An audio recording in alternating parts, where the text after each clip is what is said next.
देखिए आज के इस वीडियो में हम लोग कक्षा 10वीं की हिंदी भाग यहाँ पे काव्य खंड है। गद्य खंड का ऑलरेडी प्लेलिस्ट बन चुका है, हम आपको लिंक डिस्क्रिप्शन बॉक्स में दे देंगे या आप चैनल के प्लेलिस्ट में भी जाके देख सकते हैं। पाठ 5 है यहाँ पे भारत माता, और जिनके लेखक हैं सुमित्रा नंदन पंत। NCERT बुक से संपूर्ण पाठ का हल। तो वीडियो को एंड तक जरूर देखिएगा और चैनल पे नए हैं तो सब्सक्राइब करके बेल आइकन को प्रेस कर दीजिएगा।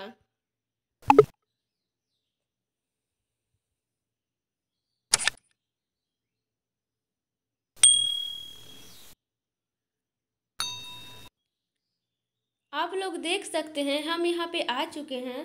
पाठ 5 भारत माता, जिनके लेखक सुमित्रा नंदन पंत हैं। आप लोग याद रखेंगे पाठ और लेखक का नाम, ये भी एग्जाम में आते रहता है।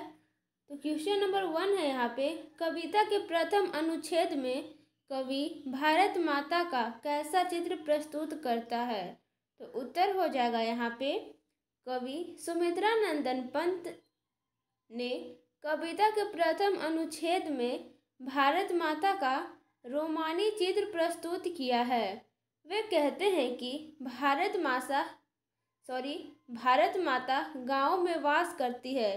ये VVI क्वेश्चन है बनता है यहाँ पे कि भारत माता कहाँ वास करती है, तो गांव में वास करती है, एग्जाम में आता है।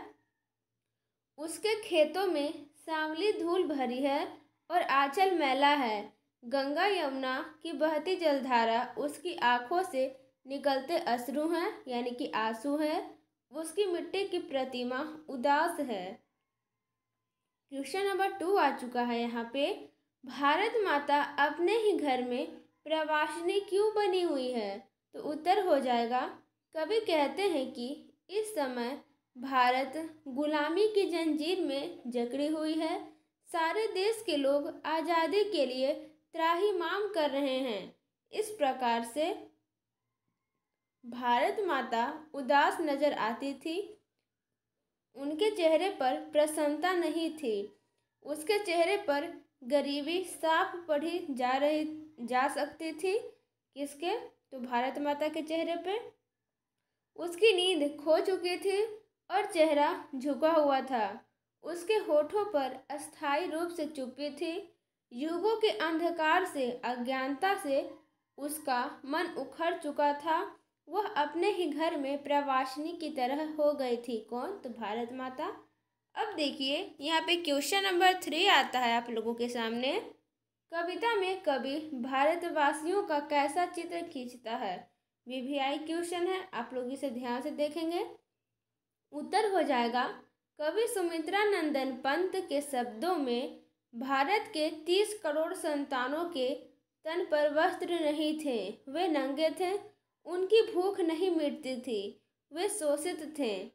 जनता के बिल्कुल अपने स्थिति में बदलाव का कोई उपाय उसके पास नहीं था। वह मूढ़, अशिक्षित, असभ्य और गरीब थी। इस प्रकार भारत माता का मस्तक झुका हुआ था। क्वेश्चन नंबर 4 आ चुका है, भारत माता का हाथ भी राहुग्रसित क्यों दिखाई पड़ता है। तो उत्तर हो जाएगा एक समय में भारत सोने की चिड़िया वाला देश कहलाता था। यहाँ सभ्यता दूर दूर तक फैली थी। भारत एक सुखी संपन्न राष्ट्र हुआ करता था, यानी कि देश हुआ करता था, परंतु आज धनाभाव में कुंठित है। ठीक है, इसका मन धरती की तरह सहिष्णु था, पर आज यह कुंठित हो चुका है। यह देश आज प्रसन्न नहीं है। उसके होठों पर अब मौन बिखरा है। शरद के चंद्रमा की तरह हंसने वाले भारत को राहु ने ग्रस्त कर लिया है, यानी कि ग्रसित कर लिया है। अब देखिए यहाँ पे क्वेश्चन नंबर 5 है, कवि भारत माता को गीता प्रकाशिनी मानकर भी ज्ञान मूढ़ क्यों कहलाता है। उत्तर हो जाएगा गीता के द्वारा ज्ञान का प्रकाश देने वाली भारत माता आज मूढ़ता के वश में है। भारत माता के भवों पर चिंता वसी है। उसका क्षितिज अंधकार से भरा हुआ है, जिससे रास्ता नहीं सूझता है। उसकी आंखें झुकी हुई है और आकाश कोहरे से ढका है। उसके चेहरे की उपमा चंद्रमा से दी जाती है, किंतु खुद भारत माता अज्ञानी के रूप में खड़ी है। उनके चेहरे की उपमा चंद्रमा से दी जाती है कहने का अभिप्राय जो उनका चेहरा है वो चंद्रमा के चेहरा के समान लेखक तुलना करते हैं। 6 है यहाँ पे, कवि की दृष्टि में आज भारत का तप संयम क्यों सफल है? तो उत्तर हो जाएगा आप लोगों के पास,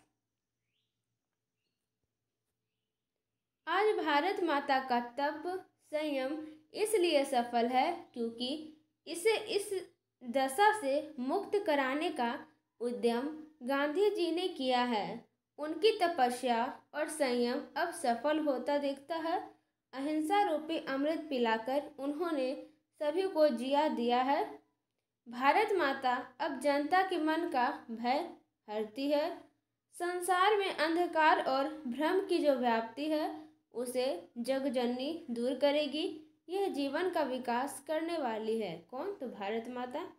अब देखिए आप लोग, आता है व्याख्या करें, जो कि इस टाइप का क्वेश्चन एग्जाम में आता ही आता है। तो आप लोग ध्यान से देखेंगे। कोई भी कविता से 2 व्याख्या करने के लिए आता है तो आप लोग पहले से ही ध्यान में रखेंगे। 5 नंबर का आता है, कह यहाँ पे, स्वर्ण सस्य पद पद तल लुंठित, धरती सा सहिष्णु मन कुंठित। तो इसका व्याख्या हो जाएगा यहाँ पे, प्रस्तुत पद्यांश गोधूली पाठ्य पुस्तक के भारत माता पाठ से उद्धृत है, यानी कि लिया गया है। इन पंक्तियों के माध्यम से कवि सुमित्रा नंदन पंत ने पराधीन भारत का यथार्थ चित्रण किया है। उन्होंने चित्रित किया है कि खेतों में चमकीले सोने के समान लहलहाती हुई फसल किसी दूसरे के पैरों के नीचे रौंदी जा रही है और हमारी भारत माता धरती के समान सहनशील होकर हृदय में घुटन और कुंठन का वातावरण लेकर जीवन जी रही है। कहने का अभिप्राय यहाँ पे है कि भारत माता जो है बहुत पीड़ा से इस धरती पे जीवन जी रही है, अपना जीवन व्यतीत कर रही है। घ आ चुका है यहाँ पे, चिंतित भ्रिकुटी क्षितिज तिमिरांकित, नमित नयन नभ बाष्पच्छादित। इस टाइप का भी क्वेश्चन दे देता है और कहता है व्याख्या करें। तो इसका उत्तर हो जाएगा, प्रस्तुत पंक्ति हिंदी साहित्य के भारत माता पाठ से उद्धृत है जो सुमित्रा नंदन पंत द्वारा रचित है। इसमें कवि ने भारत का मानवीकरण करते हुए पराधीनता से प्रभावित भारत माता के उदासीन, दुखी एवं चिंतित रूप को दर्शाया है। प्रस्तुत व्याख्या पंक्ति में कवि ने चित्रित किया है कि गुलामी में जकड़ी भारत माता चिंतित है। उनकी भ्रिकुटी से चिंता प्रकट हो रही है। क्षितिज पर गुलामी रूपी अंधकार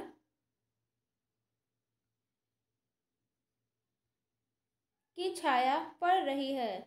माता की आंखें अश्रुपूर्ण हैं, यानी कि आंसुओं से भरा हुआ है और आंसू बाष्प बनकर आकाश को आच्छादित कर लिया है। और जो उनकी आंसू है वो आकाश में आच्छादित हो गया, यानी कि आकाश से घिर गया है। इसके माध्यम से परतंत्रता की दुखद स्थिति का दर्शन कराया गया है। आप लोग चाहें तो सभी क्वेश्चंस को स्क्रीनशॉट लेकर भी बना सकते हैं अपने नोटबुक पे। चैनल पे नए हैं तो प्लीज़ सब्सक्राइब कर लें। ठीक है, मिलते हैं अगले वीडियो में। Thanks for watching.